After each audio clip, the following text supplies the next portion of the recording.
I'm Margaret Hunter. I'm Associate Chair of Engineering in the Fred DeMatteis School of Engineering and Applied Science and an Associate Professor of Engineering. As an undergrad, I went to Rutgers and I studied environmental science with an option in chemistry. In grad school, I went to Rice in Texas and switched to engineering, environmental science and engineering. My name is Juliana Caruso. My major is mechanical engineering and my year of graduation is 2019. Zara Gracia. And your major is? Mechanical engineering. My name is Dr. Saren Goldberg, and I am an Associate Professor of Engineering at Hofstra University. Undergraduate degree is from Brown, and I studied Materials Science and Engineering, and then I went on to Northwestern and studied Biomedical Engineering with a focus on biomaterials, and then I did my PhD at Stanford where I studied biomechanics. In high school, I wanted to do engineering. I didn't think I was good enough at math, even though I was taking calculus. Yeah. But when I went to undergrad, I majored in chemistry, but one of my professors was an engineer in environmental science, and he encouraged me to switch to engineering. I got into engineering because my father was an engineer and I wanted to try it out like him. I always wanted to be a patent attorney, and so this is just a stepping stone to get to where I need to be. So I knew you needed an engineering background or a science background to become a patent attorney, so I figured mechanical engineering would be the best one for me. I really liked physics when I was in high school, and my dad was an engineer, and he suggested that if I liked physics, that I would have more opportunities as an engineer because it's physics applied to useful things, and that I would like it better. I do consider engineering a non-traditional field for women. Absolutely. I look around at all of my classes, and I'm really not even that deep into my major yet, and I noticed that there's maybe 5 or 6 girls in each class. Certainly there are less women in engineering. Mm-hmm.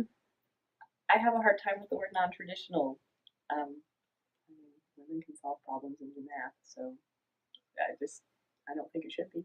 Sometimes boys are like, oh, you're so cute, let me help you with your work, but no, I can do it on my own, I do that, I play lacrosse here, I just do things differently than they do.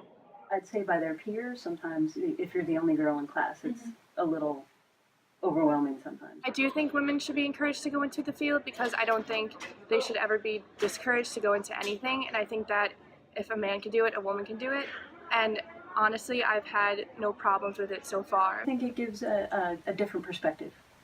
I think women make very good engineers, and the field could benefit from their insight. I think people should be encouraged to do what they like and are good at, and if there are women who like science and are good at science, then absolutely. Women can be brought into the field by just exploring it and speaking to other women in engineering. I know my cousin was an engineer, a woman engineer here, and she made me want to go into it more, and she always talked highly of it. And it's a good job and it pays a lot, so I don't see why women shouldn't try it. I mean, there are so many fields that we could go into, and I don't know, I feel like times are changing. Not everyone's like, oh, let me be a fashion major or whatever.